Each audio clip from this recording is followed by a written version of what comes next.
കനത്ത ചൂടിന് ആശ്വാസം പകർന്ന ജില്ലയിൽ വിവിധയിടങ്ങളിൽ പരക്കെ മഴ പെയ്തു. അടിമാലിയും മൂന്നാറും ഉൾപ്പെടെയുള്ള മേഖലകളിൽ വേനൽ മഴ ലഭിച്ചു. കാത്തിരിപ്പിനൊടുവിൽ എത്തിയ മഴ കാർഷിക മേഖലയ്ക്ക് വലിയ ആശ്വാസമാണ് നൽകുന്നത്.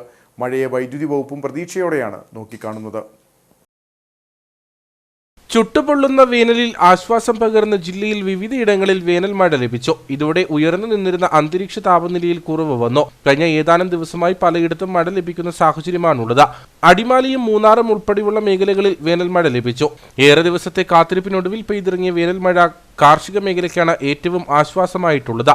കഴിഞ്ഞ 2 മാസത്തിലധികമായി വലിയ ചൂടും വരൾച്ചയുമാണ് ഹൈറേഞ്ച് അഭിമുഖീകരിച്ചു വരുന്നത്. ജലലഭ്യത ഇല്ലാതായതോടെ കാർഷിക മേഖല കരിഞ്ഞുണങ്ങുന്ന സ്ഥിതിയുണ്ടായി. ഇനിയും മഴ വൈകിയാൽ കാർഷിക മേഖല അപ്പാടെ തകരുമെന്ന സ്ഥിതിയിലാണ് ഇപ്പോൾ വേനൽ മഴ ലഭിച്ചിട്ടുള്ളത്. ഇത് കർഷകർക്ക് വലിയ ആശ്വാസമാണ് നൽകിയിട്ടുള്ളത്. മഴയെ വൈദ്യുതി വകുപ്പും പ്രതീക്ഷയോടെയാണ് നോക്കിക്കാണുന്നത്. ഇടുക്കി അടക്കമുള്ള അണക്കെട്ടുകളിലെ ജലനിരപ്പിൽ കുറവ് വന്നിട്ടുണ്ട്. തുടർച്ചയായി മഴ ലഭിച്ചാൽ നേരിയ തോതിലെങ്കിലും ജലസ്രോതസ്സുകളിൽ ഒഴുക്ക് വർദ്ധിച്ച KSEBക്ക് ഇത് ഗുണം ചെയ്യും. മഴ പെയ്ത് അന്തരീക്ഷ താപനില കുറയുന്നതും വൈദ്യുതി വകുപ്പിന് സഹായകരമാണ്. കുടിവെള്ളക്ഷാമം രൂക്ഷമായ വിവിധ പ്രദേശങ്ങൾ ജില്ലയിൽ ഉണ്ട്.